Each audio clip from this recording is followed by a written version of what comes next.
F1 is dead. It is rubbish. What a load of crap. Burn it. Why even bother wasting your Sunday afternoons watching 20 cars parade around a racetrack? That is what people were saying after France. Austria, hold my Red Bull. Silverstone, hold my Carling. Yeah, I'm British. And Germany, hold my schnitzel. That probably could have been worded better, but never mind. Hey guys, Sean here. Welcome to the F1 Word. What a brilliant Grand Prix that was. Brilliant. Oh, I can't get over it. I cannot get over it. If you've missed it, do not keep watching this stream. Go off and watch it. I urge you to. If you were one of those that turned off after France, please go and watch it and come back and watch this later because it was insane. Probably, for me at least, the best race of certainly this season and possibly the last 2 years. Absolutely phenomenal. It had, I think, just about everything. I can't think of a red flag was about all it didn't have, or a man on track. That's about the only thing it didn't have. Brilliant. Oh, I'm going to keep saying brilliant. Let's start by having a look at the race result. If you haven't seen the race, this could come as a bit of a shock. Max Verstappen took the victory in Hockenheim ahead of Sebastian Vettel, who started in 20th place. Doesn't seem all that abnormal. Daniel Kvyat was third, ahead of Lance Stroll in fourth, Carlos Sainz fifth, Alex Albon sixth, and I believe, despite a late stewards investigation for the incident with Gasly, he's kept that sixth place. Don't quote me on that though. Kimi Raikkonen and Antonio Giovinazzi 7th and 8th for Alpha. They are under investigation though for a start infringement, I think. If they get penalties, Kubica could be in the points, but more on that in a bit. Grosjean 9th for Haas. Magnussen 10th for Haas despite coming together. Hamilton only 11th for Mercedes. Robert Kubica 12th for Williams. I think that was him ahead of Russell in the Drivers' Championship actually. Russell 13th for Williams. And then DNFs, your retirement list. Deep breath. Pierre Gasly, Valtteri Bottas, Nico Hulkenberg, Charles Leclerc, Lando Norris, Daniel Ricciardo and Sergio Perez. I am absolutely knackered after watching that, and I'd quite happily go back and watch it again. And I'm pretty sure I know two guys who would also quite like to go and watch that again. Good afternoon, John T. That was crap, wasn't it? Yeah, I mean, we've said all along, there's just no point in keeping Hockenheim. Nothing ever happens. My God, that was incredible. Unbelievable. I still haven't got my breath back from it. It's been an hour. Race of the season? First reaction, John T? Easy, surely. I would go far and say that's probably the best race since Brazil 2012. Oh, Jesus. Wow, okay. Fair enough. Dan, good afternoon, mate. First of all, welcome back. I've missed you so much, man. But also, what a race. What a stream to come back for. Oh my God. I mean, at times, the race did feel like an F1 2019 multiplayer lobby, but I've got no issues with that. No issues whatsoever. I'm still in shock, but we've got so much to talk about, so I won't keep you any longer. Oh, yeah, just a bit. I mean, where do we start, John T? I mean, probably the beginning. But I can't remember what happened at the beginning. Verstappen got a shocking start off the line. We know that for a fact. Both the Red Bulls did actually. A lot of wheel spin. That sort of made things exciting. Kimi Raikkonen running third at one point. I thought he was on for a podium today. A lot of people did. But really, I just don't know what to say. I'm going to keep saying I don't know what to say. I don't want to go through this race in some kind of structured way where we talk about start through to finish, so sod it. Max Verstappen, fantastic drive though, John T. I mean, everything thrown at him. How many safety cars? 4 safety cars and 2 virtual safety cars, so 6 in total. I think 4 or 5 pit stops. I mean, that's a guy who, let's not forget, is 22, 23 years old, and he kept his head and despite a 360 spin, took his second win of the season. Yeah, he had a hell of a lot to deal with, and it's worth mentioning how good he was on the safety car restarts. Yeah. Every single one, he was gone. He was like a second and a half ahead by turn 1 every single time. It was amazing. It's usually Lewis that we see controlling the restarts that well, but this time, no, Max was just on it today, apart from the start. I did get a tweet from someone who said, every time Max gets a bad start, he wins. Now, he had the same in Austria. I need to go and look at his previous wins to see what happened. That's a good... He did, didn't he? Got a terrible start in Austria. Yeah, there you go. It's not all about the start after all. Can I just say, very quickly, John T, I don't know if you're in agreement with me on this. I'll come to you as well on it, Dan. I really like that new rule. We've not actually seen it yet. That new rule where they do a few formation laps behind the safety car, they line up on the grid, and we get a proper start. Had that been a safety car restart, I'm not going to say it wouldn't have given us a great race, it still would have done, but we wouldn't have got all the action in the early laps because the field would have been a little bit more spread out, wouldn't it? So I really like that rule. I don't know how you two feel on that one. Come to you first, Dan. Yeah, I thought it was great. I mean, before the race started, I was screaming at the TV, please don't start under safety car. And I was a bit nervous. And it's, to be honest with you, it's not a rule I'd ever really heard of, to be fully honest with you, because we haven't had a wet race for so long. And so I was begging we didn't start under safety car. So for me, it worked perfectly. It gave people that are conscious about safety that little bit, I suppose, of a safety net and safety blanket, that there's not going to be any issues. And for most of us pure races, it still gave us the standing start that we all wanted. Yeah. Sorry, I need to jump in because this isn't done yet. Nope. Are we talking Lewis's Gio investigation? And Kimi? We're talking both Alphas and Lewis's investigation for unnecessarily slow driving behind the safety car. So there is the tiniest little chance there could be a double points finish for Williams. Yeah. I've just seen that before we went live, and I picked up on it to start the stream. The official line from the FIA on the Alpha thing is they were found not to be in compliance with Article 27.1 of the 2019 Formula 1 blah blah blah sporting regulations to be referred to stewards. I think that is driving the car unassisted or unaided or whatever. So I mean that, as Martin Brunder would say, that tends to be a slam dunk because they've got all the information, the data, haven't they? So Williams could nick a point here, but I've not heard any more on the Lewis Hamilton investigation. So whether or not that's going to go ahead, we shall keep an eye out. I'm just having a quick look on Twitter to make sure nothing's being affected. Don't worry, I won't fall into the trap I did in Austria and start falling for fake press releases. But yeah, we'll definitely keep an eye on that and keep over that in this stream. But yeah, do you like the new safety car rule, John? To your newish safety car rule? Oh, it's so much better, isn't it? It really, really is. You could see as soon as they were moving for the formation laps that there was not a lot of standing water, and the spray wasn't anything like as bad we've seen at other races. So there was no need for a rolling start. Standing start was perfectly fine, and I think everyone will be happy with the result. And there was no real big incidents on the first lap. I'm going to throw this in there. Max Verstappen, second win of the season. He's closed up in the Drivers' Championship. Lewis Hamilton not scoring at the moment. Potentially may not score anything if he gets a penalty and the Alphas get penalties. Is Max Verstappen an outsider for this title, John T? Because that car is getting better. It was not. I never expected it to be quick at Silverstone. It was. In the dry, I didn't think it'd be that quick at Hockenheim. Maybe Hungary would be strong. He won in Austria, where they don't, despite winning the last two, historically tend to go well. So win in Austria, could have been on for second place in Silverstone. Wins in Germany. Hungary should suit Red Bull. Could win there. It's an outside shot, but he's got a shot. He's got more of a shot than Vettel, that's for certain. Yeah. And it's looking increasingly like more of a shot than Valtteri. Yeah, well, I will talk about both Mercedes in a bit, but what do you reckon, Dan? Like I say, I think outside, but you never know. A few more races like this. Oh, that'd be great. I will say that. If we got a few more like this, yeah, bring that on. I'm not too sure. I still think this was another one of those weekends where Ferrari, if the weather had been fine, they would have been right up there. And I think Austria as well, that was another race they probably should have won. But the Verstappen factor cannot be ignored. And all through the season, he's proved everyone wrong. We've seen on the Friday Red Bull, are they going to be in that midfield pack? Then Verstappen goes and wins, puts it on the podium. So, I mean, it's been a cracking race today, so I'm in a good mood. So, yeah, why not? He's 22 points behind Bottas. People still think Bottas is in the championship. Another bad weekend for Mercedes, which could be Hungary, could be Singapore, of course. Not tracks that they do well at, but Red Bull should do well at. I'm not saying I think he will, but I think he's got an outside shot. A couple of dodgy races for Mercedes, and he could be right in there. But we'll move on. Sebastian Vettel, Dan, or Vettel, however you want to say it.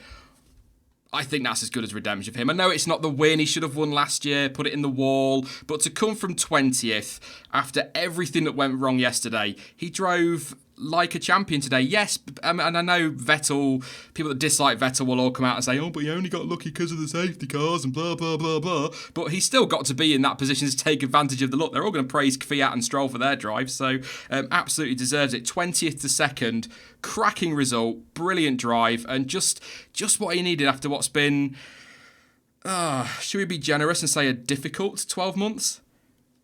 Yeah, I mean, even just the last 2 races, it's been so... I mean, even Silverstone coming away, finishing behind the Williams. I mean, sorry, Williams fans out there.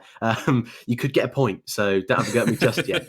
But, yeah, what a drive today. I didn't expect that from him, to be honest with you. After yesterday, I thought, maybe if he can sneak into the points, that would be a pretty good job for Sebastian. And throughout the race, to be honest with you, wasn't doing the best of jobs of working his way through the field. There seems to still be a few issues from yesterday that potentially could have played a part in the race today. We're still not too sure about that. But you know what? The fact that he just stayed in between the lines, that's all the top guys had to do today. That's why Kvyat was on the podium. People who didn't make a mistake, except Verstappen, that is, they got the job done. And you, like you just said there, that was okay. He did, a bit of luck was in there, but there's going to be times where you need a bit of luck. And that was a championship kind of drive. Very impressed with Sebastian Vettel today. Do you agree, John T? He needed that, didn't he? He really did. Oh, absolutely. And it really was a superb drive. With the amount of chaos we saw going on, he's one of very, very few people who kept it pretty clean. I think just about everyone else had an issue of some description. We saw Max spinning. We saw, and he won. Didn't see Seb spin. I can't remember him having a spin. He may have gotten wide at some point, but that's about it. Yeah, I don't recall him having a spin at all. I don't think Kvyat did. We're going to talk about him in a moment. I'm so happy for him. It's unreal. But yeah, he was clean, which a lot of people were saying before the race, oh, it's raining, Vettel will be spinning all over the place, and he didn't. Again, he needed that. He needed that result after, not like Dan said, not just this last year, but this last couple of races. Big result. I don't think it brings him back into the championship. I think we're going to need a lot, kind of what I was saying about Verstappen, a lot of bad weekends or a few bad weekends for Mercedes for anybody to take this away from Hamilton. Quite frankly, I don't even think Bottas is going to challenge him. But it's a step in the right direction and maybe something you can build on for the rest of this season. A bit of a confidence boost, like I was saying in the preview, just a way to say, right, last year I crashed here, this year I've gone from 20th to 2nd, let's put that behind me and crack on with the rest of this season. Very quickly, Hazel Southwell over on Twitter, the legend that she is, says the Alfa Romeo investigation is about the clutch data, Article 9 is transmission regulations, so she's guessing it's a jump start which would be potential disqualification for both cars, which would give Kubica's Williams first 29 points and his first since Abu Dhabi 2010. So some facts and some stats in there as well. Love that. So yeah, that's one of Hazel's tweets. So I'll keep an eye on it with the Alpha thing, but I do need to talk about Daniel Kvyat. I'm a soppy sod, to be honest, John T. I was quite emotional for him when he crossed the line. And then, of course, on the podium or whatever, it turns out his baby girl was born last night as well. What a perfect way to celebrate. I mean, this is a guy that we've talked about this so many times on the channel, was pinned down and kicked in the gut by Red Bull so many times and absolutely battered. He went away a completely different person to the one that was in F1. He just didn't look himself. He looked flat. He looked down. A year away at Ferrari. He comes back. Forget today. This season, he's been one of the big surprises. He's been performing consistently. He's been quick. And now he's gone and stuck that on the podium. Amazingly, Toro Rosso's second ever podium and their first since Monza 2008 when Vettel won. How can we word this? He's certainly putting himself in the shop window, isn't he? That's probably the best way to put it right now. Well, the obvious comparisons everyone's going to make is back to, obviously, the dropping out in favour of Max and everything. You just have to look at what's gone on this year. He's now done the same or more for Toro Rosso than he did in the Red Bull. Yeah. Why wouldn't you be thinking about moving him up? He's been superb and he deserves a better seat. And I think if he was in the Red Bull right now, he'd be fighting for podiums. He has turned his entire career around. And it's that year off that did it. Absolutely, no question. It couldn't happen to a nicer person. I mean, we don't know him personally, but from what you see on TV, his interviews, you read some of his stuff, he's just seems like such a nice guy as well. So I'm so happy for him. Obviously, he won't be listening, but I'll say it anyway for the record. Congratulations to him and his missus for the birth of their little girl. I think he said that's awesome. Like I say, perfect way to celebrate. I'm just buzzing from a podium for him, a podium for Toro Rosso. Again, yes, I know there's reasons behind it, but let's not take anything away from anybody in this race. It was not easy out there, and those who were able to cope with it managed to bring it home and take the points and take the podium and take the wins. I mean, it's insane, Dan. Did you ever think we'd see a Toro Rosso on the podium this season? You know what? It was getting to the stage where I was thinking none of the midfield teams were going to even get a sniff. And yet almost every single midfield team had a sniff today, which was brilliant. And yes, like you've just said, awesome that Danny's done it. I mean, you two have both spoke about it in length there, so I don't want to copy you, but the transition he's been through, his career so far, awesome for him. But to be honest, any of those guys, if Stroll would have got there, Sainz, Albon, I mean, for Toro Rosso themselves, a 3rd and a 6th place, that is awesome. We came into this season questioning where they would be. Would they be fighting at the front? Would they be a little bit further back? And it's been changing all through the year, the entire midfield. And this weekend, they didn't think they'd get anywhere near the points at all.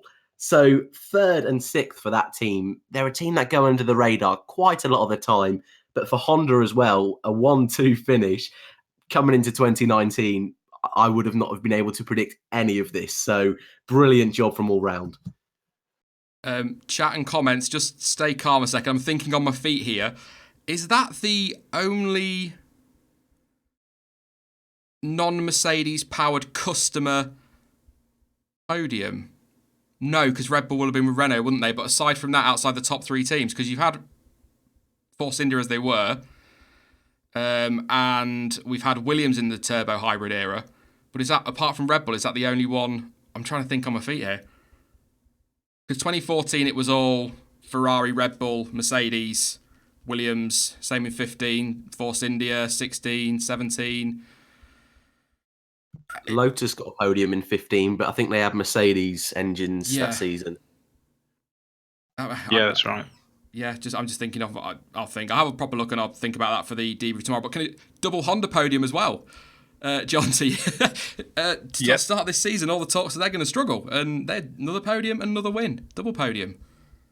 Yeah, that's something that's awesome about this race. There's been some crazy statistics that have been coming out. That is the first 2 Honda podium since Portugal in 1992. What? Yeah. Will be. There's so many crazy stats. It really is bonkers, but it's just so good to see them. And did you see the tweet from Honda Motorsport? It says, yes, that's it. Get in there, Max. That makes GP2 victories. Sorry, we mean 2 GP. Lovely little stab at Fernando. Oh, I like that. That's cheeky. Need to find that and retweet it. I like that one. Yes, very good. I mean, you touched on Alex Albon there as well, Dan. Cracking performance. He didn't get a penalty for the incident with Gasly, which is good. I think in those conditions you can let him go with that one. But 6th place, great points for them. I'm not going to go into, like I say, too structured in this, but I've got to throw the question out there because chat will kill me if I don't, and people in comments will complain if I don't. Super quickly, Dan, you are Dr. Helmut Marko. Not literally. Please don't be mean. Okay. You are Dr. Helmut Marko, theoretically speaking. You've got a decision to make. I know it's a one-off. Daniel Kvyat stuck that on the podium. Pierre Gasly crashed into the back of another Toro Rosso and is out of the race. Are you making a change at the summer break? I am making a change at the summer break. I am, and I haven't said this all season long. I was convinced Gasly needed the full season, but after what's happened today with Danny, and to be fair to him, the last 2 races where he's been out in Q1 and got through to points, he's smashing it. So, yeah, I'm making a change. John T, you're Dr. Helmut Marko. It's your job. It'd be crazy not to, honestly. I was trying to say, Gasly has made far more mistakes than Kvyat did to get booted out. Kvyat had 2 on-track incidents, but also got the only podium for Red Bull at that point. And beat Ricciardo in his first season as teammates. Yeah, what's Gasly done? Crashed a lot and been nowhere. It's so difficult, isn't it? Because if they get rid of Gasly, it is only Kvyat. I don't care whether this goes down well or not. Albon's not ready. If people are saying Gasly isn't ready after 1 year at Toro Rosso, Albon isn't ready after 10 races. I don't, or 11 races. No way. It has to be Kvyat.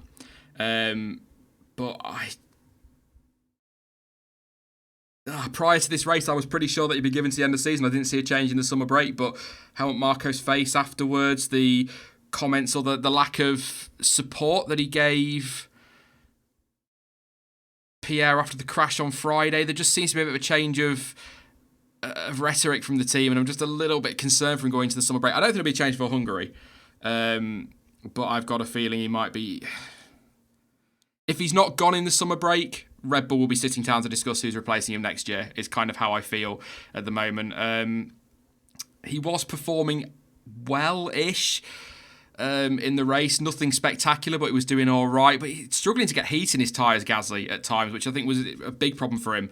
A bit of his downfall there, but it just didn't work out for him today. And we saw at Silverstone he has got pace and he can deliver, but it's not good. I mean, fourth on the grid as well, so credit for Saturday, but I'm very concerned for his future in Formula 1. I'm sure chat will let us know if they think they're going to get rid of, if they were Helmut Marko, if they get rid of Gasly and bring in Kvyat, or whether they give him to the end of the season and maybe go for a bigger driver.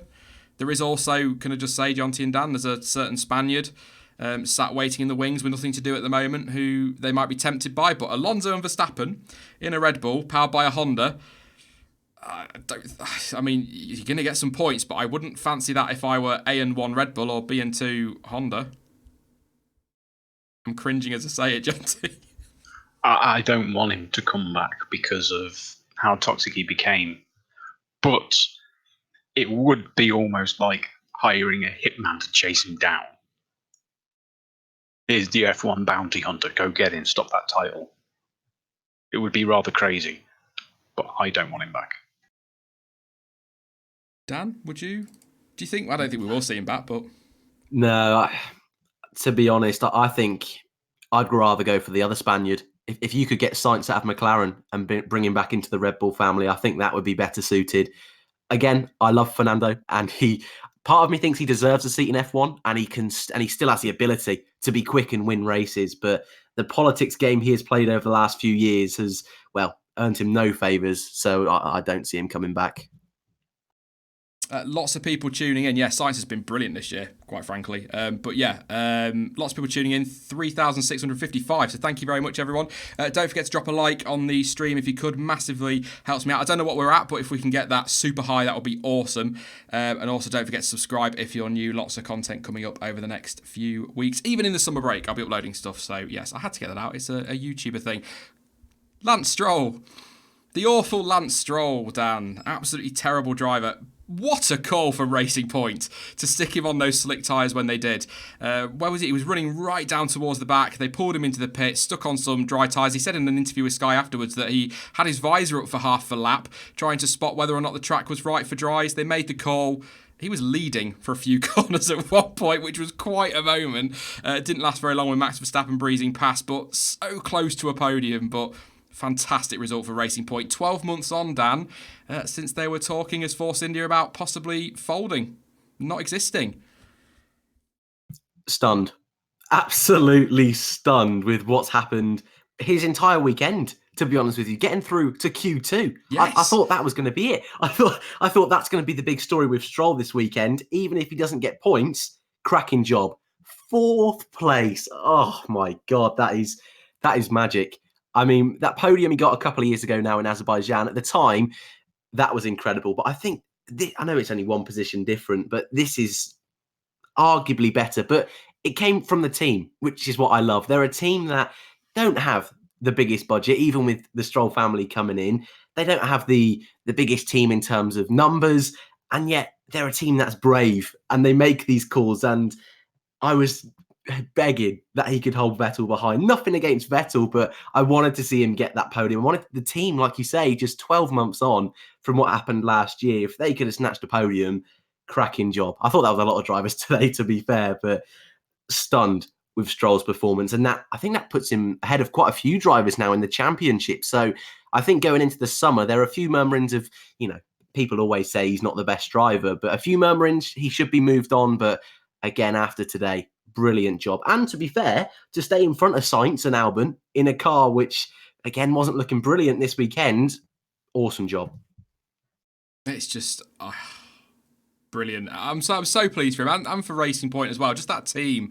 It's I don't know how it is now, Jonty, but it was certainly a fan favourite team when I was growing up in the Jordan days and whatnot, and they went on to become other things and Force India. It's always awesome when they can pull things out of the bag like that. And to have Stroll up there, big boost for him in his fight with Sergio Perez, of course. Shame he couldn't get the podium, but he's already got a podium in his career. Doesn't need another one at the minute, does he? I mean, he's still young. As Dan said, it's on the team, really, isn't it? I mean, he didn't make any mistakes, which he's got to be given credit for, but that strategical masterclass. There are a few teams that could learn from Racing Point on that one. Well, do you remember last race when we were streaming afterwards and kind of jokingly at random, we deciphered between us all in the chat that Stroll's skill is cold tyres and changeable conditions? Yes. Isn't it how funny how that's come true? And I jokingly said, tweeted before the race, that could we get a reverse spiker by someone going from wet to dry early? And give or take a couple of places, that's exactly what they did, and it's the same team. Jordan have always been a canny bunch. They know the rules inside out, and they know how to make the most of a tricky situation. Just look at Spa 98 and Brazil 2003. We had races of absolute chaos. They knew exactly what to do to get the most out of it. And they've done it again today. I mean, credit to Stroll. He had to keep it on track earlier than everyone else, but he did it, and he did it well. Do you know what? You, me, even you, Dan, why not? Everyone in chat, we're just incredible. We're so smart. We can see these things coming, can't we? Cold tyres, slippery conditions. Of course, I joke. I don't think we're that smart. I'm sure the chat are. I'm not attacking the chat, of course, but I'm so pleased for them. And I just...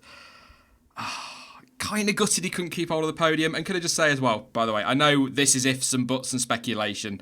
If Verstappen doesn't recover from that spin and Vettel doesn't make his way back or those turbo issues resurface, your top three would have been Kvyat, Stroll and Sainz. I mean, come on. Big credit to all of those, especially Carlos Sainz as well. I mean, I can't keep kissing his arse, to be honest, Jonty. He's having, for me, his best season in Formula One, without doubt.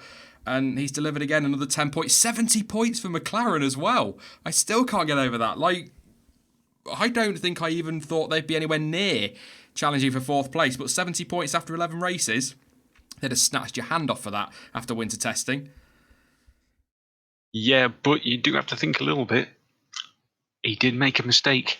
And look how close he ended up to the podium. True.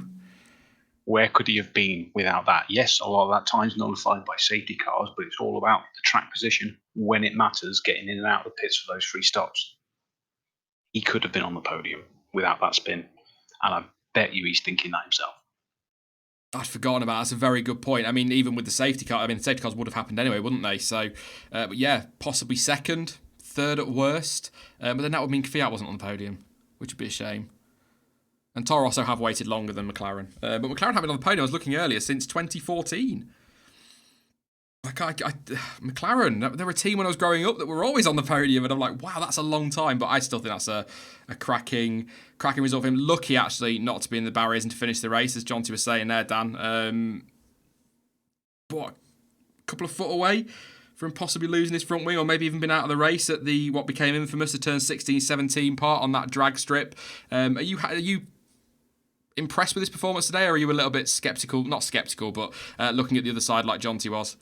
Yeah, I know what you mean by that, because I think a lot of drivers, and I hate to say drivers get lucky, but the teams today made so much of a difference on strategy calls. So many drivers like Stroll, like Sainz, that weren't having the best of races. Just a tiny little call made such a big difference. But even saying that, Sainz, as you've said, a cracking year so far, was driving a good race up to that mistake. And apart from that one mistake, I think he drove a really strong race. And for McLaren, 31 points ahead of Renault.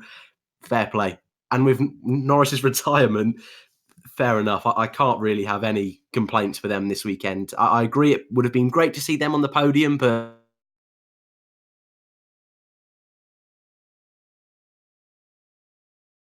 Has Dan gone? Science was strong, There you go. but not up in there with my driver of the day, I don't think.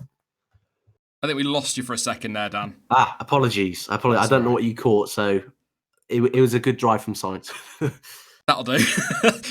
Rounds it up nicely, Danny. Just a few words, yeah. Yeah, I'm impressed with him. I get what both you are saying. It could have been better. There's so much happened in that race. I need to watch it again. Oh, what a shame. Before I do my review tomorrow, but we've kind of already touched on Alex Albon. Cracking result for him, 6th place. Toro Rosso already got the podium, big points. I think that moves them up to 5th in the constructors, I think you said earlier, Dan. So it's looking very tasty for them at the moment. I think they could be very pleased with this weekend. But before we get on to the Alphas and the Haas and some of the others in the field, I've got to make this point.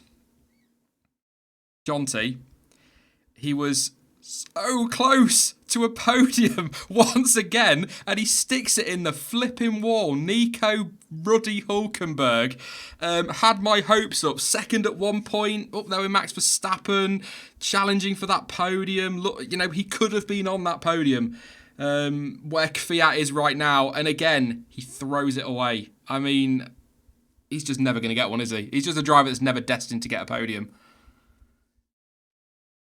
Yeah, I was gutted when that happened, and he's gutted because it's just a mistake. Nothing failed on the car. He just made an error. Same as Leclerc did, same as Sainz did, but got away with it. It's just not going to happen, is it? I really don't think it will now. Every time he's got that chance, something will go wrong, whether by himself or something goes wrong for him. I was gutted for him, but it's just another mistake, isn't it? You go back to Brazil 2012, could have won it, podium minimum, sticks himself into Hamilton. That was not very well worded. Smashed his car out. I just don't think he's destined to get one. That's just the way it goes. But he wasn't alone. We are going to talk about Ferrari and Mercedes at that corner shortly, but it's not often we get to talk about the rest of the field like this, so we're gonna enjoy that for this race reaction. We'll talk about Mercedes' implosion and Ferrari's frustration with Leclerc in a bit. I guess investigation pending, Dan. Really good result for Alfa Romeo, 7th and 8th, Raikkonen 7th, Giovinazzi 8th, Raikkonen running 3rd, I think I said at the start at one point, but they're under investigation, so they might be in trouble, so we're going to have to work on the assumption that they're keeping their 7th and 8th, but good result from them. They could have more. I kind of feel like Raikkonen could have had more with his experience in these conditions. Yeah, well, he went off, didn't he? He made a mistake. That was so rare from Kimi. Didn't expect that whatsoever, but yeah, double points finish. That's a strong job for any team in the midfield at the moment. And that drag strip that was catching so many drivers out, more of that, please, around circuits, because that was awesome. That made the race today. But to see Kimi get caught out, that was quite a bit of a surprise. But yeah, good job from the team, I think. I'm not going to say too much more on Alpha because I think we're going to be coming back to them shortly in the stream. So, but I'm going to stick with you, Dan. Because, I've got to do. I wonder why. 9th place for Romain Grosjean, mate. Are you happy with that? He's just passed out. He's that excited. P9, Romain. I mean, he still hit his teammate, or his teammate still hit him, which is going to set Gunter Steiner off. John T, I think we've lost Dan again, but I mean, I'm back. Sorry, he's back. I was just, mate, and he fainted as soon as I said Grosjean 9th. He passed out with the excitement. We'll try again. Are you happy with 9th place for Grosjean, Dan? No. No, me neither. Shock him.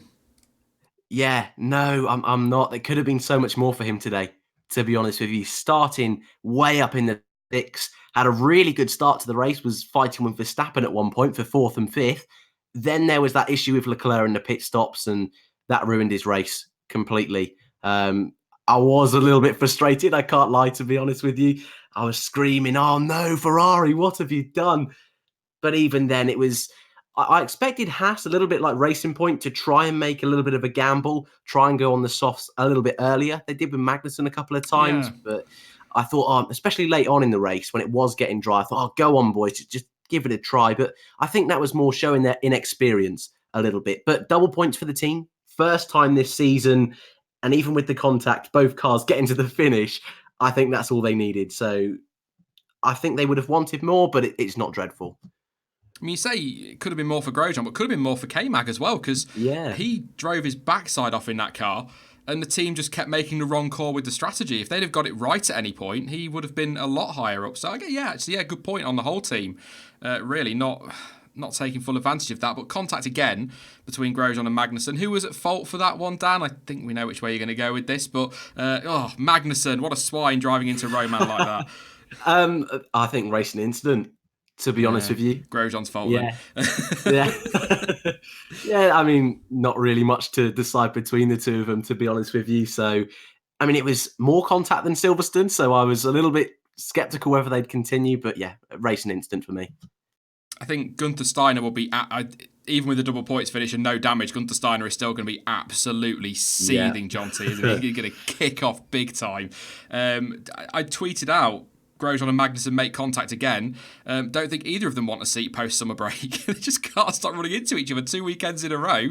Steiner won't be happy, but do you think he'll get a bit of consolation from the fact that they both scored? Or is that just not Gunther Steiner?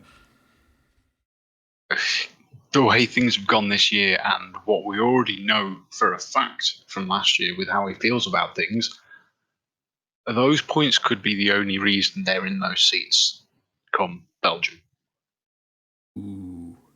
I mean, they said they won't make a decision before the summer break, so they might still get rid of them, regardless of what the result is. Yeah, this is the problem. I think I said this on Twitter, is that they are both supremely fast drivers on their day. Grosjean is definitely one of the quickest out there when he's got everything dialed in perfectly. But unfortunately for both of them, those days are so few and far between. And they're so unpredictable when they get close to each other.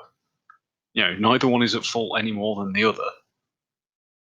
No team can afford those kinds of coming together on and on and on. Is that 3 or 4 times in total this year now? I couldn't tell you, honestly, off the top of my head.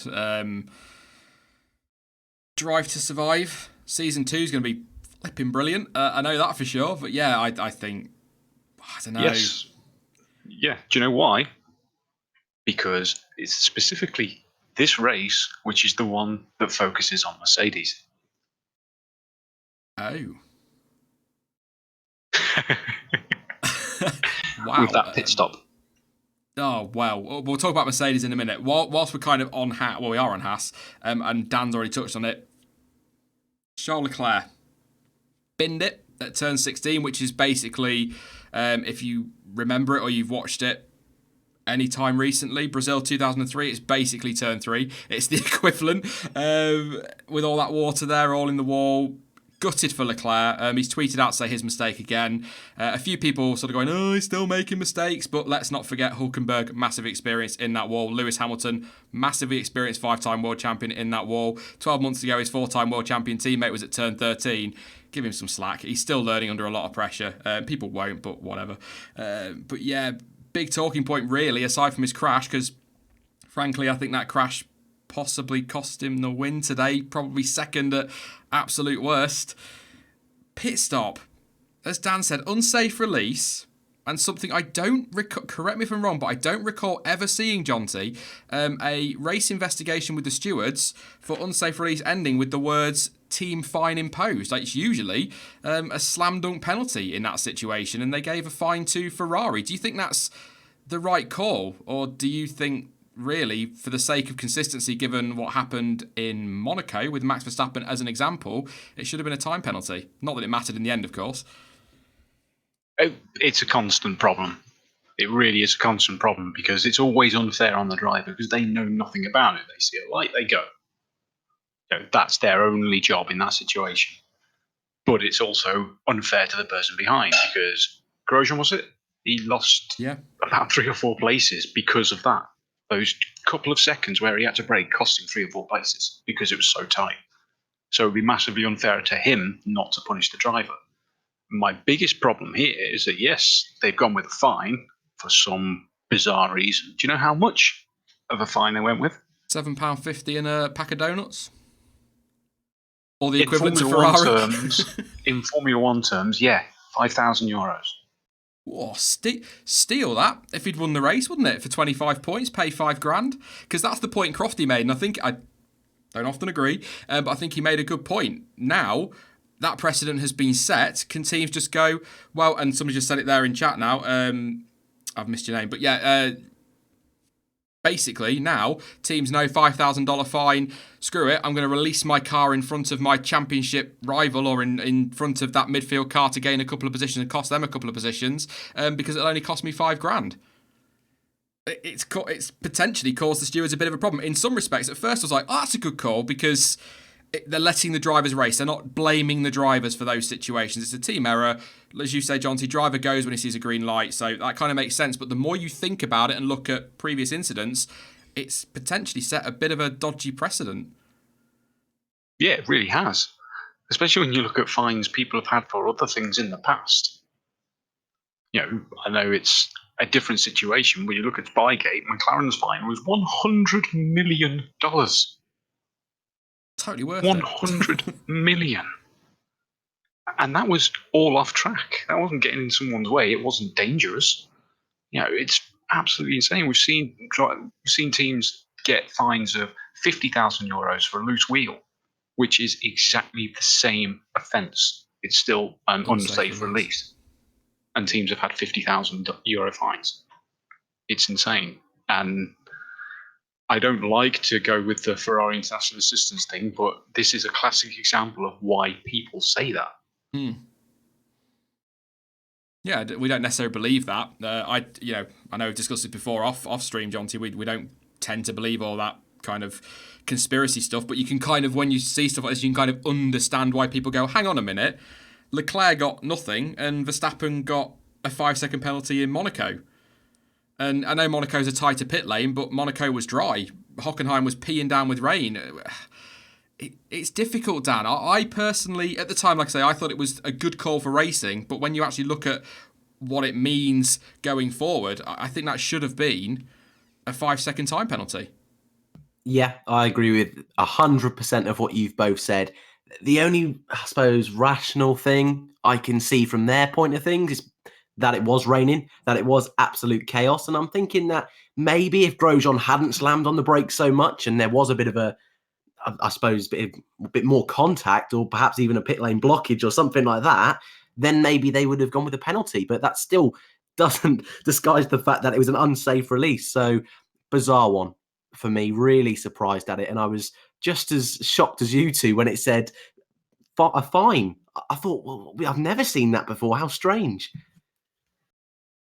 Yeah, I mean, great from Grosjean to slam the brakes on, because if he hits Leclerc, Grosjean has to brake because Leclerc can't get out of the way because there's mechanics all the way down the pit lane for every single team. So he's going to hit a mechanic. Grosjean can't go left because he's in the pit wall. If he doesn't brake, he's in the back of him. There's potentially, or there will be debris flying all over the place. There are people down there. Yes, they've got protective gear on.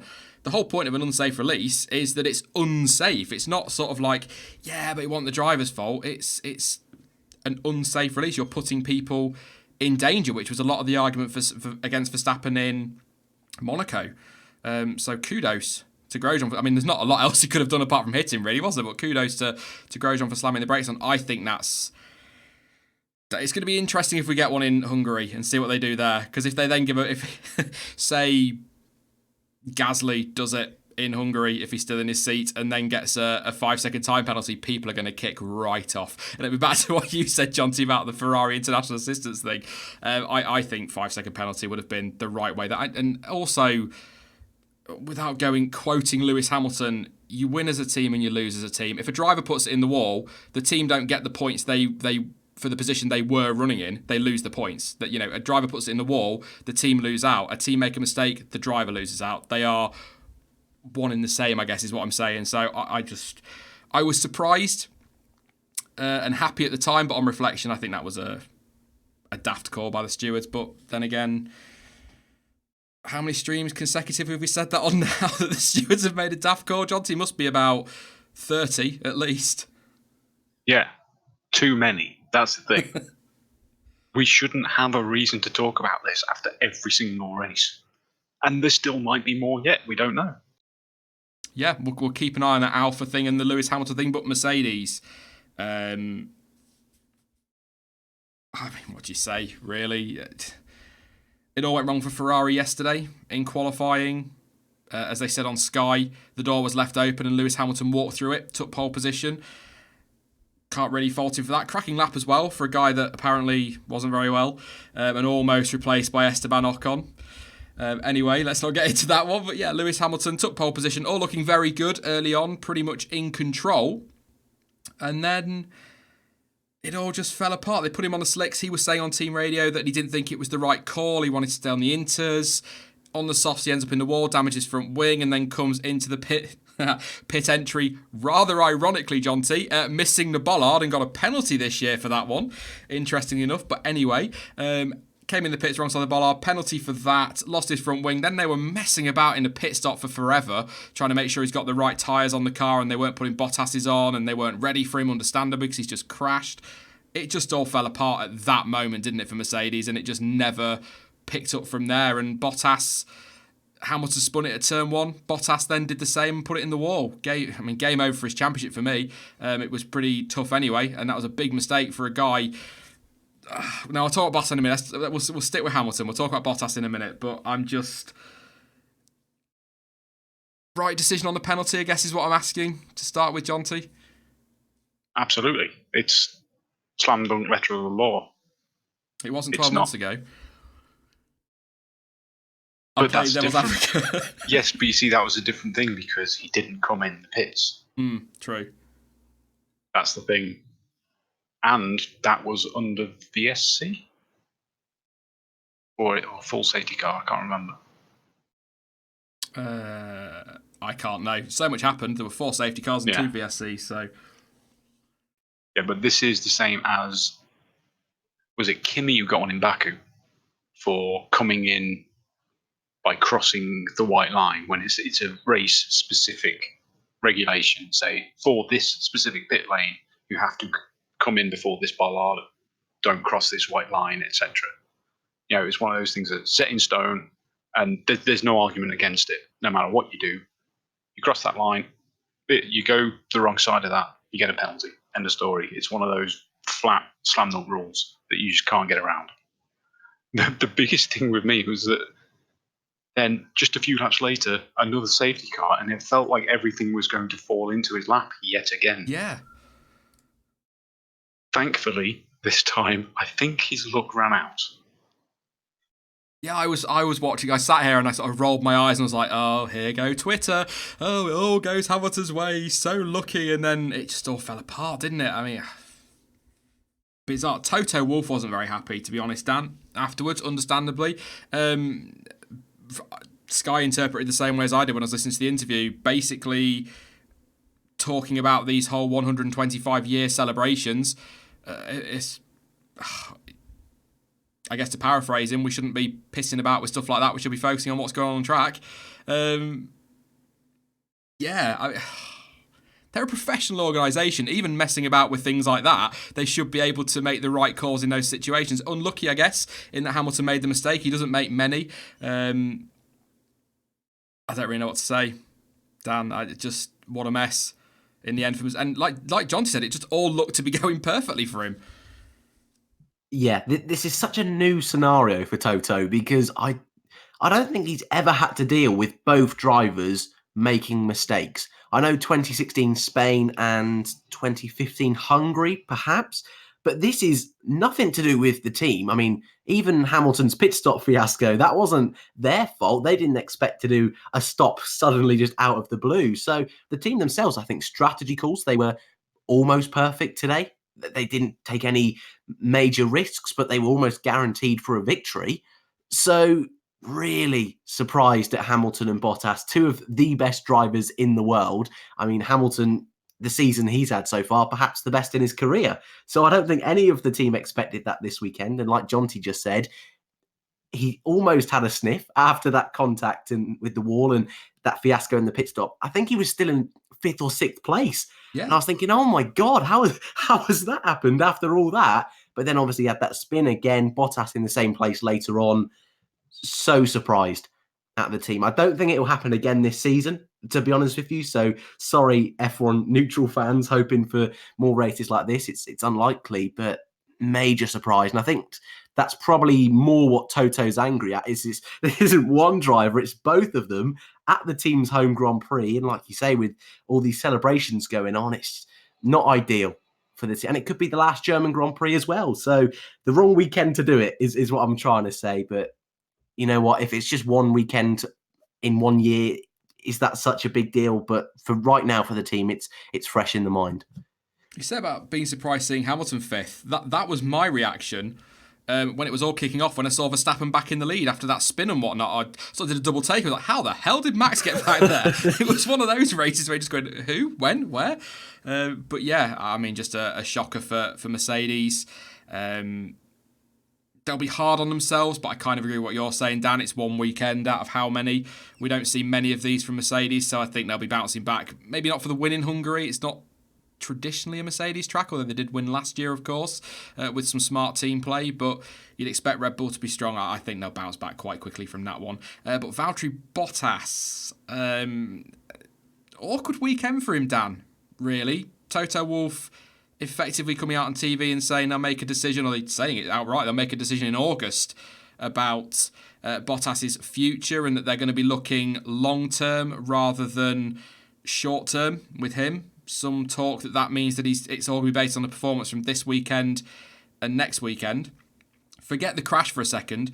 Even prior to that, sort of in the early phases when Hamilton was disappearing, he wasn't all that quick and was losing time, and he was a long way off in qualifying. It's not been a good weekend full stop for him. And then you throw the accident in there. It's an accident that anybody could have had. You know, Hamilton a foot further over that line or a little bit further when he's spinning, he's the one in the wall. It can happen to anybody. We've seen lots of drivers crashing this weekend, so it can happen to the best of them. So I think cut him some slack there, but it just all seems to be going wrong for Bottas after what was frankly a brilliant start to the season.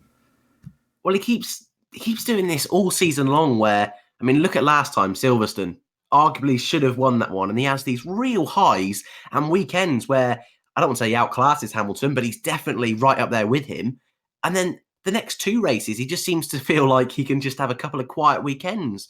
And as you say, out-qualified by Verstappen in a car that, I mean, that Red Bull wasn't looking anywhere near pole position for most of the weekend. Verstappen, yes, don't get me wrong, definitely one of the A-star drivers of the field. But I don't think Bottas should be getting beat yesterday. That was a brilliant, this whole weekend has been a brilliant chance for him to be right up there in the points. Ferrari's out of contention yesterday. Today, Hamilton wasn't on for points at all. This could have been a second place, and he's thrown it away. So, yeah, one to forget for sure for Bottas, but I don't want to get too much into silly season now, but I still think he's done enough so far this season to be all right for the next couple of years. Dennis in chat just saying there, Jonty, that he even struggled to pass Stroll. He could not get past that racing point, could he? Either. Same engine, of course, effectively. No, and it's reasonable to think that the mistake came as a result of a little bit of frustration at that point, which caused him to go off. Because he had better tyres, better car. Should have been easy. It really should have been easy. He's had one of those classic Bottas weekends, as the memes go. It's a no porridge weekend. No porridge weekend. It really is. He didn't have great pace in qualifying. Yes, he put it third, but with what happened to the Ferraris and the pace they had all through practice on Saturday, the very lowest he should have been is second. There was so much more pace in the Mercedes than there was in the Red Bull. The Red Bull's a lot faster than it was. They've worked some magic. But as Josiah is just saying in chat, half a second, not good enough. We'll see. I guess is sort of on Bottas. I'm reluctant to say too much because everyone will say that I hate him again, which is rubbish. I'm just having a quick scroll on Twitter to see if we've got any more on the Alpha investigation. It doesn't look like it at the moment. If you are just tuning in, Alpha are under investigation for, from what we understand, or what I understand of it, not Raikkonen and Giovinazzi not driving their cars unaided off the line. Some saying that perhaps it's a jump start. So if it's a jump start, they are going to get disqualified. It's as simple as that. That's all in data. That's a slam dunk. The other one I'm not sure. If they get disqualified, there's still this penalty hanging over Hamilton potentially as well for his other misdemeanor, driving unnecessarily slowly under the safety car. So if all of those get penalties and the Alphas get disqualified, well, if the Alphas go, Kubica gets a point. If Hamilton gets a penalty, he was only... Well, it depends what the penalty is, actually. Russell might also pick up a point. So we could be on for a double points finish for Williams. But whichever way you look at it, John T, it's another double finish for Williams. They've stayed reliable. They've kept themselves out of trouble. It's their best result of the year, yes, with lots of retirements, but 12th and 13th. And I think, even without points, because of the highest finish rule, Kubica now moves ahead of Russell in the championship, despite being absolutely mullered by him so far this season. Yeah, well, again, that's another one of the interesting little stats that I've got that have come up as a result of this race. There is now only one team which has a perfect finishing record this year, and that's Williams. Everyone else has had at least one car DNF in a race. At some point. Only Williams have had both cars finish every race. They might be at the back by a long way, but you've got to get it reliable first. Lachlan in chat just saying that Hamilton investigation was no further action according to Chris Medland. I'd believe that. I think he's pretty reliable as Chris Medland, so that would make sense. So maybe not double points finish, but still a chance for Kubica. But yeah, as you say, John, to finish first you have to finish. So great result for Williams. They weren't particularly quick in qualifying. In fact, I think they were slower than or further back than they were at Silverstone. So I was a little bit concerned these updates weren't working, but I know we can't really read too much into updates after a race like that, but it's a confidence boost, isn't it, Dan? If nothing else, I know, again, loads of retirements, blah, blah, blah, but 12th and 13th for a team that, let's be honest, are going to be at least 2 laps down if everyone finishes without drama in 19th and 20th. It's something to look at the end of the season and go, that was a good weekend. Yeah, and as well for Russell, for a whole host of drivers, their first time in the wet in a Formula One car, keeping it out the barriers, that's all he had to do. And Kubica as well, he's not driven in the wet in a Formula One car for such a long time. So they'll be happy with this weekend. Updates come to the car as well. They all seem to be working. And as Jonty said, still no DNFs. So even without points, it's a cracking weekend from both drivers, I want to say. And they finished on the lead lap, didn't they? I'm pretty sure. Did, so yeah, for them, especially on paper, not a bad weekend at all. Yeah. It was. I'm just double checking. It was the lead lap. I just want to quickly, actually, before I do the inevitable, pit stops. Verstappen. I think somebody put in chat. If you're still here, please do put that stat again. I can't scroll back. I've had lots of comments, but it's 70-something pit stops in this race. Verstappen won with 5 stops. Vettel had 5 stops. Kvyat 4. Stroll 5. Sainz 3. Albon 4. Raikkonen 4. Giovinazzi 4. Grosjean only the 5. 6 for Kevin Magnussen. 6 for Hamilton. I'm just 5 for the Williams of Kubica and the same for Russell. Gasly had 4 before he'd crashed out. I guess the point I'm making, John T, apparently it's 78 pit stops. The pit crews earned their money today, that's for sure.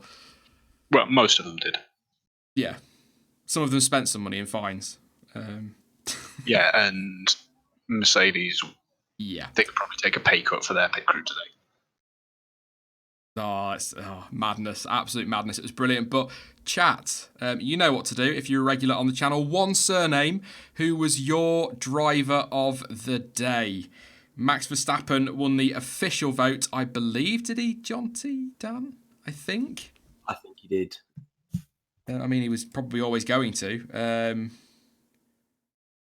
But I'm pretty sure it was. So anyway, your driver of the day then, Dan, seeing as you were talking there, just put you on the spot. You can't pick Grosjean. There's a few to pick from today. Oh, you know what? I think I'm going to have to go with Kvyat. Again, nothing too much against Verstappen and Vettel, but Kvyat made 0 mistakes. Verstappen had that little spin. I mean, we're talking about fine margins between driver of the day here. So please try and be nice, everybody in chat. But Verstappen made that little spin, and Vettel, in the mid phase of the race, I would have expected to be a little bit quicker at getting through the midfield. But for Kvyat, such a massive result for him and for the team. With the weekend he's had already, brilliant job. Just sticking between those two lines, making overtakes cleanly. I can't really fault him at all this weekend. Driver of the day, John T. Do you agree, Kvyat, or are you going to pick somebody else? No, I'm definitely going to agree with Kvyat. Just because he deserves as much as he can get out of this. I'm just trying to. Do I go with the flow? I can't not give it to Danny Kvyat. I was so happy for him. As I said earlier, just the sheer misery he's had over recent years. And to stick that on the podium this weekend, keep it clean when everyone else is crashing out. All these far better drivers that should be in a seat above Kvyat, as people were saying over the winter. Why is Kvyat being brought back? It's a joke. It's a disgrace. There are so many better talents out there. He's a torpedo. And then get a podium with everything else he's had this season. And with the birth of his daughter last night, as well, I'm going to keep saying that. It's just so poetic and perfect. And you know what I'm like if you're a regular on the channel. I love stuff like that. I absolutely do. But take nothing away from Max Verstappen for winning the race. And absolutely, as a couple are saying in chat, do not take any. That is not to take anything away from Sebastian Vettel for going from 20th to 2nd. This is one of those rare race weekends, that was a mouthful, where it's quite difficult to pick a driver of the day. So I suppose really I should have gone with the top 3 drivers of the day, and I think the top 3 drivers of the day would probably be the top 3 on the podium. But fantastic performance from them. Well, you mentioning his nickname there, I've just seen a brilliant, wonderful tweet saying, you got a podium consisting of the torpedo, the person who named him the torpedo, and the person who replaced the torpedo. Oh, yeah. Oh, yes. That had not even occurred to me. Well spotted, whoever's put that tweet out. Brilliant. Yes, right. So I'm going to read some super chats in a second. If you are tuning in for the first time, don't forget to subscribe. Lots of people subscribing tonight, so thank you very much for joining the channel. And also, do not forget to drop a like on the stream. Really helps the channel out and gives us all a boost as well. And I think a thumbs up for the race. If you're not doing it for the stream, it should be a like and a thumbs up for the race. Absolutely brilliant. So do smash that like for the German Grand Prix. Suffering Addict, thank you very much for your contribution. Says, welcome, Sean. Thanks for streaming. No problem. Thank you for coming along. Pleasure as always. Anthony says, Vettel robbed of the driver of the day. Thank you for your contribution. As I was saying now, we can't take anything away from Seb. 20th to 2nd. Any other day, he probably would have got that. I just think the top 3 all deserve a big shout out for that one. Rhetorical Resources. Love that name. Tell Kimmy and Seb that they aren't teammates. F Hulk. Yes. Oh, gutting for Hulk. And Daniel Martinez, thank you. Oh, Martinez, I think I did that the other day as well. Thank you very much for your contribution. Says, last lap pass and midfield team winning is the only things that could have made this better. I'm with you on that. There wasn't much, was there, in the end, Jonty, that could have made that Grand Prix any better. I think, as I say, it had just about everything. I think the only thing missing was a red flag, really. Well, yeah, pretty much. We had a lot of crazy stuff. And like I say, the other 2 points I mentioned, it's just throwing up so many crazy stats. Another one someone sent me a message about was for Lewis, ignoring DNFs, races where he's actually completed the race and crossed the line. That's the first time he's crossed the line without points since Spain 2013. What? 123 races. What? Yes, he's had he's had a few DNFs in that time, but for actually crossing the line, yeah. Last time it happened, 2013. That's a stat and a half. And I know I'm really sad with stats. I can't help, I absolutely love them. But where does that race rate for you, Dan, this season and ever, I guess? A lot of, I think Jonty said it in chat at the start of the stream. For maybe some newer fans to F1, that could be for them the best race they've ever seen. Where does that rate for you this season? Best this season. Before this race, I still really enjoyed Bahrain. That was still my Yeah. number one, but this was better than Bahrain. I've got to say, cracking race this weekend. This will be a classic for sure. All time, for me, in my lifetime watching F1 since 06, I think Canada 2011 was still a little bit better. Much longer though, so that was a bit of a tiring one. But this is right up there for sure. And I just want to quickly say thanks for having me on this one, mate, because my God, what a race to talk about. I could go on. I could sit here forever. I'm kind of, part of me's glad I didn't do a watch along. Because of some of my reactions, but also I'm kind of gutted I didn't do a watch along because of some of my reactions. I was stood up towards the end of that race. Absolutely brilliant. I agreed with you on Bahrain. I'd probably put Austria above Bahrain, you know. Yeah, and Silverstone last time out was good as well. It's so difficult, isn't it?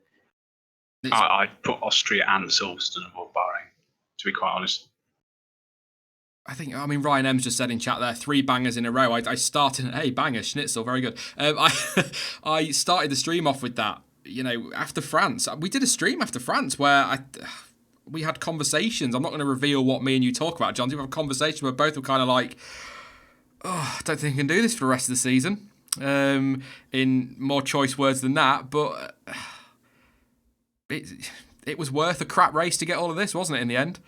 And could I just say as well, actually, and I don't know if you'll agree, Jonty, but thinking about it with sensible head on, it's kind of what F1 is and has always been. You get a really rubbish little run, and then all of a sudden, boom, you get some fantastic races. And quite frankly, I don't want a summer break anytime soon. No, you got the momentum. Needs to carry on. Thankfully, Hungary is back-to-back with this race because Hungary is traditionally quite a snooze fest, but everyone's keeping the energy going. It could be good, you never know. And there have been good Hungaries in the past. Admittedly, they're in a very, very small percentage, but it can happen. And the beautiful thing is that we've had 3 stunners, like you said. You go back to 2010, the media were all over Formula One after the opening race in Bahrain, saying that the sport was completely dead. It was absolutely boring, total snooze fest, no overtaking, no nothing, just a procession. And then Australia 2010 happens, and that's one of my top 10 all-time races. You know, it was non-stop action start to finish. Now we've had 3 of them. Yeah, long may it continue. I remember that. Was it Jonathan Ledyard or whatever his name is, in commentary was on about crisis. What crisis in his commentary for Australia 2010? I know that because I watched it the other week. What a race that was! It was brilliant, absolutely brilliant. But yeah, because Brundle turned to him and went, "Yeah, I know it's so boring Formula One. Why do we bother?" Typical. Yeah, I absolutely agree. Do you know? I say I don't want the summer break, but if we can have another cracker in Hungary, fingers crossed. At least we go into the summer break with some positivity around F1. If we have a snooze fest in Hungary, Germany is quickly forgotten. And people were... It's that thing. Ben was saying over at Late Breaking, he did a video on it, recency bias. People, it's quite a thing in F1 at the moment that they're very quick to forget what's just gone. Very short memories. And if we get a rubbish race in Hungary, people will be all over the sport again. But what I will say is whatever happens in Hungary in a week's time, and it is only a week away, get in. Whatever happens, don't forget Belgium is drivers racing after 3 weeks with no racing. So we tend to get some cracking stuff there. As Charles Leclerc will say, actually, turn 1 last year, a bit of rustiness from a few drivers down there. Let's not get back into that one. I will take a couple of your questions before we go. And of course, I'll keep an eye on Twitter for any news on the Alpha investigation. But I will only wait for official news. I am not falling into that trap again. So if you've got any questions, please do stick them in the chat and I'll answer a couple before we disappear. Annette, actually, I've just spotted it. I forgot about that because I laughed. Did anyone see the safety car go over the white line? I did. Was it the last safety car or the penultimate safety car? Again, there were that many. He went off track and I was like, wow, not even a safety car can keep it on track. It was just one of those days. Absolutely fantastic. What do you think of Albon in the rain, says Rowan, or asks Rowan. I'll start with you, Dan. First F1 race in the wet, and what was he, P6? So obviously knows what he's doing. Yeah, I think all of the rookies today. I mean, I might be forgetting something off the top of my head. I mean, I think this is Leclerc's first time in proper wet conditions, but all of the rookies really impressed today. I think Albon, considering he went out in Q1 yesterday and got so unlucky, yeah, really impressed with him today. One of his best drives, I think, so far in F1. He did go out in Q1, didn't he? Yeah. Oh wow! So yeah, stick Albert in there for a word on driver of the day. Just honestly, I need to watch that back for the review. So much happened; it was mad. Yeah, I mean, good point on Leclerc. I mean, Germany last year was damp; didn't really rain properly, did it? So yeah, I mean, a lot of the rookies, good performance. I mean, Giovinazzi, whatever happens with Alfa, it's still 8th place. So yeah, good point. Good point, Dan. I like it when you make good points. Thanks, man. That's why I like you here.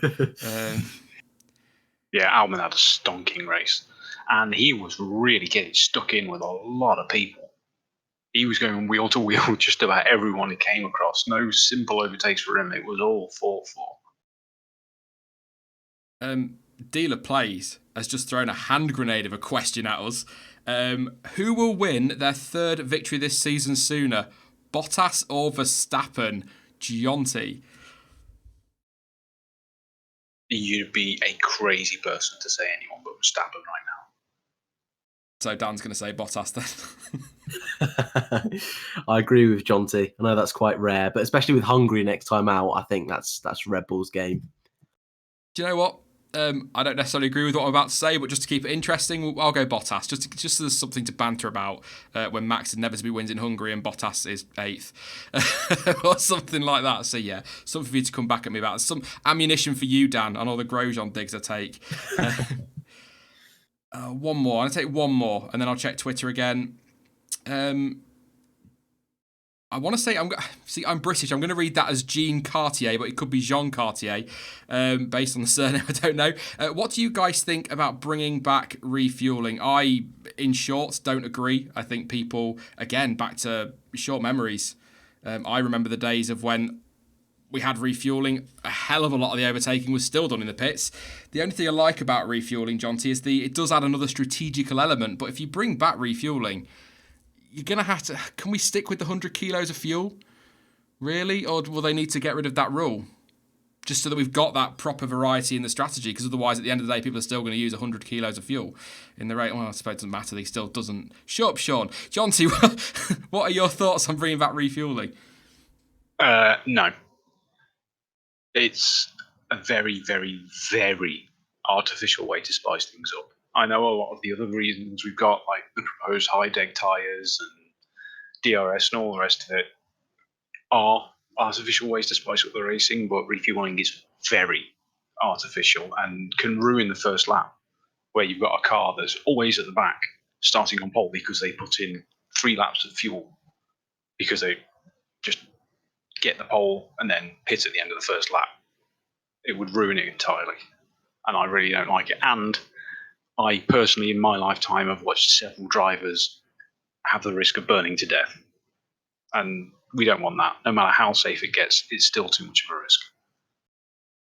What are your thoughts, Dan? Would you like to see refueling back? Do you think it'll come back? I don't think it will come back, and to be honest with you, that doesn't really bother me too much. It's not up there with things I'd like to see in 2021. I think there's a little bit like Jonty just said. I think there's better ways that we can tweak things with F1, even with strategy, rather than refueling. And I don't really want. I mean, look at what happened when Grid Girls left Formula One. I mean, imagine bringing back refueling, all the dramas and negative publicity I think the sport would get. I don't really think, for all the hassle it would go through, I don't think we need it. So I'm not a fan. Yeah. A few in chat saying, not into this idea. It's too dangerous. Bring back ground effect. Get rid of DRS, says Taro. Ground effect looks like it's going back for 2021. Quite excited about that, Jonty. I know we've discussed it in the past and talked about the safety side of things and how these cars fly with ground effects if they take off, but things are a lot safer now than they were. And if it gives us close racing, then I'm quite excited for it. Ground effect, yeah, absolutely. Definitely bring it back. All of the reasons that made it unsafe are gone now. I guess one point as well, Matt has just said, we need Bernie's sprinkler idea. Do you know what? Based on this race, Dan, I think Bernie might have had a point with that one, because a few of these wet, dry races, random sprinklers at times, it could spice things up, but that goes back to the artificial thing, I guess. But we'll round it up. Fantastic race, Dan. Buzzing, and I just hope we get the same in Hungary or something similar. I think it is supposed to rain, as somebody just said in chat there, actually, funnily enough, it's supposed to rain in Hungary as well. So, yes, please. Oh, what an awesome race. A classic. We've waited for rain for so long, and it delivered this weekend. I'm still stunned now, and we've just spent an hour and a bit talking about it and breaking it down, and there's still things I'm sure we've all missed. So, yeah, I can't wait to rewatch a race, and I don't say that very often. I'm sure there's things we've missed, and I'm sure there'll be plenty of people waiting to point it out, Dan, in the comments section here on wonderful YouTube. But, John T, just your final thoughts on the race before we end? More, please. That's pretty much all anyone can say. More of that. That's what we want. Whether it's wet or dry, don't care how it happens, just everyone racing that close. I think we can all echo that one. But yes, just a very quick click on Chitter, I was going to say, but I mean check on Twitter. Nothing on Alpha at the moment. If anything happens, that's a Lewis Hamilton one from Crofty. If anything happens, I will tweet it out if I'm still awake, because we all saw in Austria just how long it can take for stewards to make decisions at times. So we may not hear anything, but I will let you know. But thank you very much, Dan, for coming along, mate. It was nice to talk to you again. We need to get on some more of these. There's going to be more live streams on the channel, so there'll be plenty of opportunities. But it was a pleasure as always, and I'll let you go and lie down after that one. Thanks, man. Oh, it's been an absolute pleasure. No one's going to forget this one for quite some time. So thanks for having me. Absolutely. And thank you very much as always, John T. It's nice to be positive for a change. Yeah, it really is. I think everyone loved that. I think even the die-hard Hamilton fans loved that because it was just action everywhere. I hope it does more for neutrality, to be quite honest. Yeah, fair enough. I don't think many are going to dislike that. Obviously, favourite drivers, you'll be gutted if they're in the wall, but it was still an absolute cracker. But yes, thank you very much to both of you, and I'm sure I will talk to you both shortly. Yeah, thanks for having me on. See you later. Awesome. Thank you to Dan and, of course, to John T, and to you guys for tuning in as well. Quick check on Twitter again, nothing about Alpha, but I will let you know over on social media when that all gets announced. Now, I will be back tomorrow with the debrief, which will be a bit more opinionated, which is what I've been talking about lately. So looking forward to watching the race again and sinking my teeth into that again. That'll be up. It's usually sort of between 4 and 6 UK time, so that'll be up tomorrow afternoon at some point. Don't forget to drop a like on the video or on the stream. Like I say, not so much for me, but a thumbs up for the German Grand Prix, definitely. And also don't forget to subscribe if you're new. Loads coming. I've got a garage gossip video out, or hoping to get one out next week. I'm not going to tell you on what though, but yes, hopefully that'll be up next week. And of course, then we're building up for Hungary and the summer break, the final race before the summer break. What have we got? There'll be the preview next week and all of that, and then all the good stuff over the weekend as well. I might do some extra streams and whatnot as well, with it being the last one before the summer break, but no promises. I will let you know what's happening, of course, over on social media where you can follow me, and all of the links you need for that are in the description down below. But as ever, thank you for watching. I've been Sean, this has been the F1 Word, and until next time, goodbye.